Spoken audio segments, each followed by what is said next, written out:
Hey, what's up? We're back. Today is January 1st, 2020. Yes, New Year's Day. I chose this day particularly to start back on this channel from being gone for like the last, 2 to 3 months, because this is going to be a great time to introduce you to the new project car. For most of you that are here have seen this car from time to time on the channel. I've actually done some work already on this car on this channel. But since this car has so many little issues and things like that, we're treating it as a brand new project car, because basically that's what it is.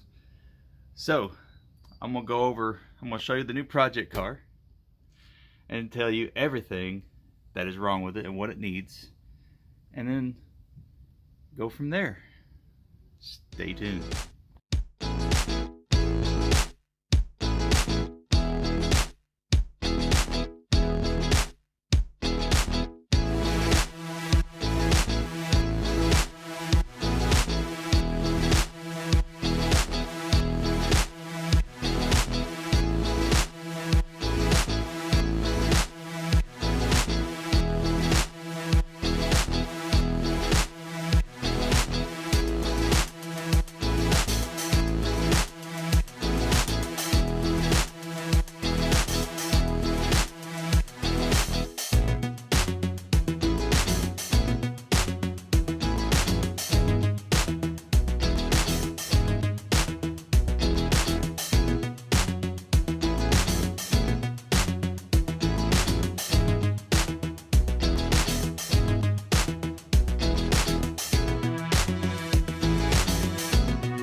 Almost 11 years ago in January, bought it completely stock with 46,000 miles on it.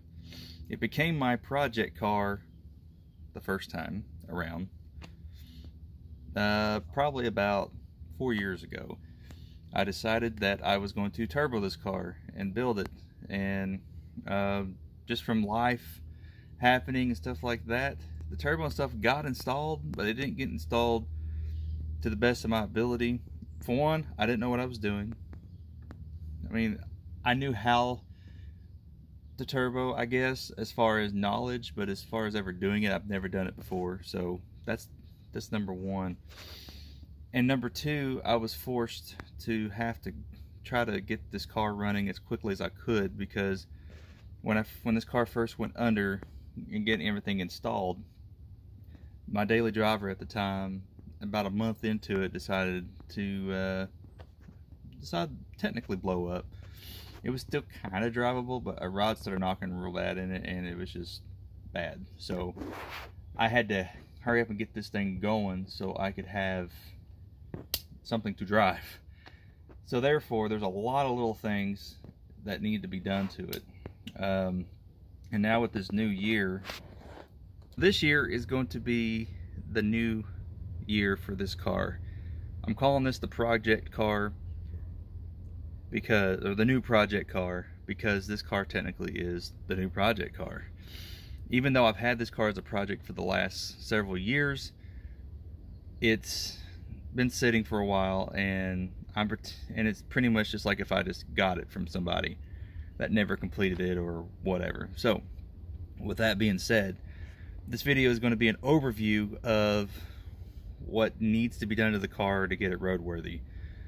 I encourage you, for those of you that have not, to go back and watch some of the other earlier videos of everything that's been done to the car, how I turboed it, and everything like that up to this point.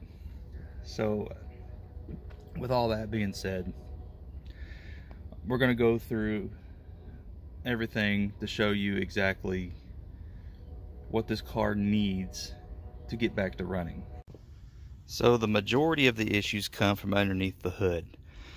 The biggest thing we were having with this car, or that I was having with this car before I decided to quit driving it for a while, was with the heating system, or the cooling system.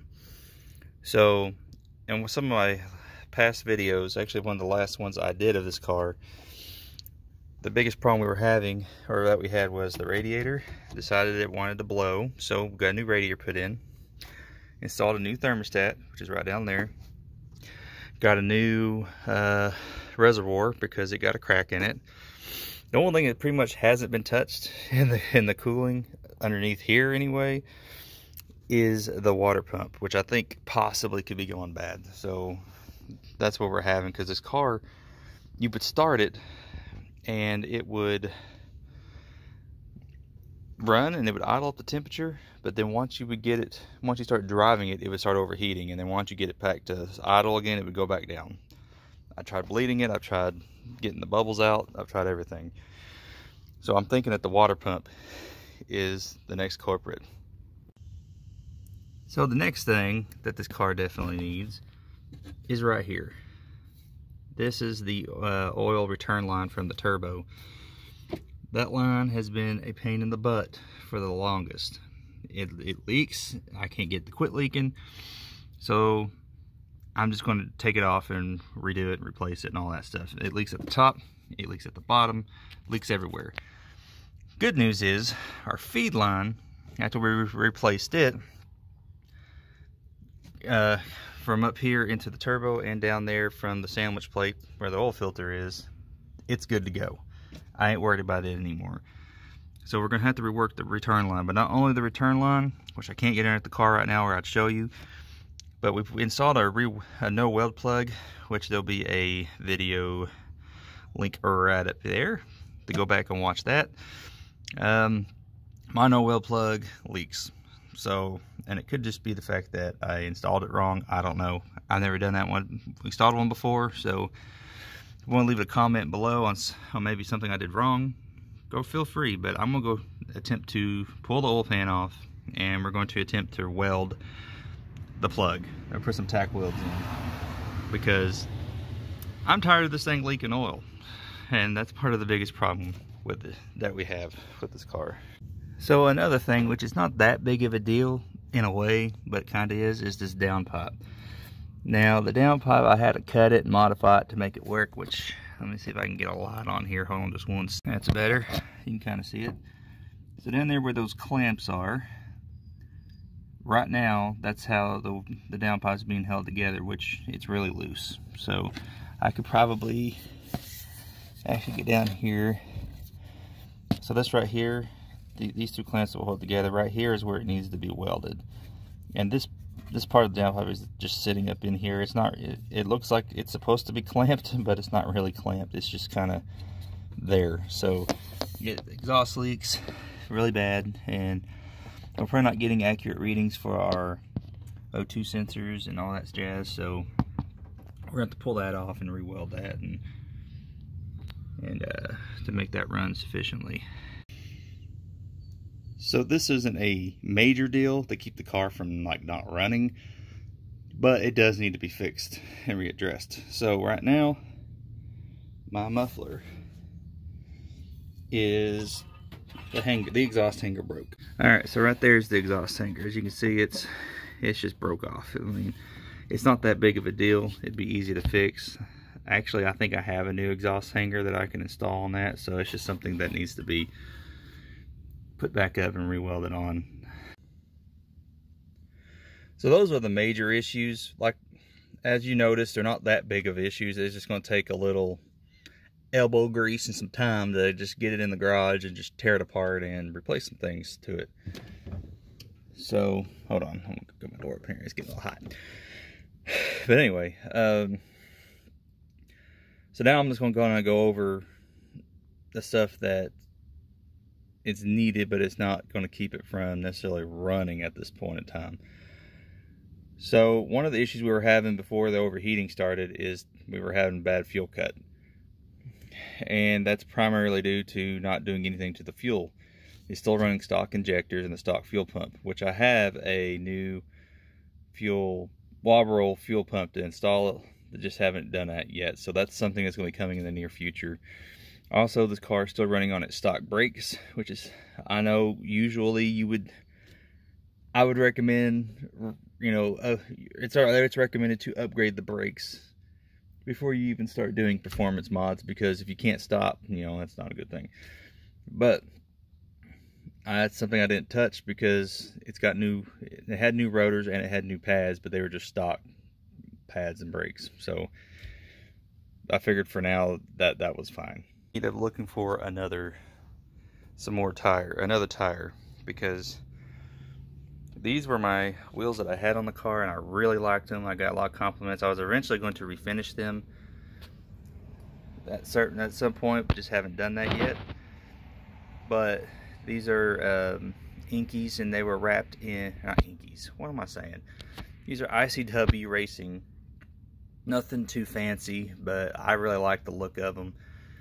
And the tires in the back, I was running a 225/40/18, which is what I want to run all the way around, but I really wanted to get a set of speed wheels for the car, and I found two of them at a junkyard, which I got real excited about. And they were someone had plasti dipped them and did a very bad job, so I haven't got all the plasti dip off yet, but these were only running 215/45/18, so not quite as wide. It's taller, and I don't really like the look of it. So there's a couple things here. I need to get another tire because I blew one of the tires on the Inkies, which is one of the reasons why, I don't know why I keep saying Inkies.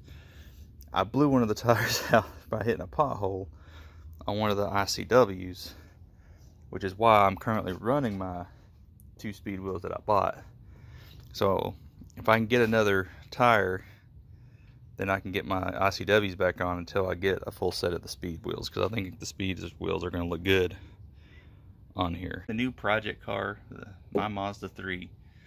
For those of you that have been here for a while, thank you for hanging around and staying with me while we've been trying to make this transition with moving and everything. And for the new subscribers, welcome, and I'm glad that you're here.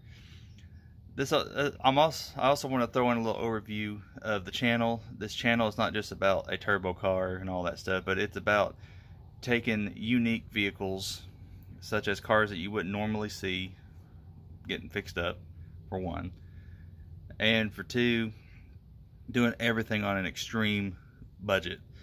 So everything that I've done to this car is budget minded, and I do everything myself. And a lot of it I've never done before. So I just wanted to show that it is possible to build a car however you want it in a budget that fits your needs, and it gives you a unique ride that's customized you, but you have to be willing to put in the time and the effort. And I just wanted to show everyone that it can be done by anybody. So, but anyway, thank you for watching, and more videos are to come.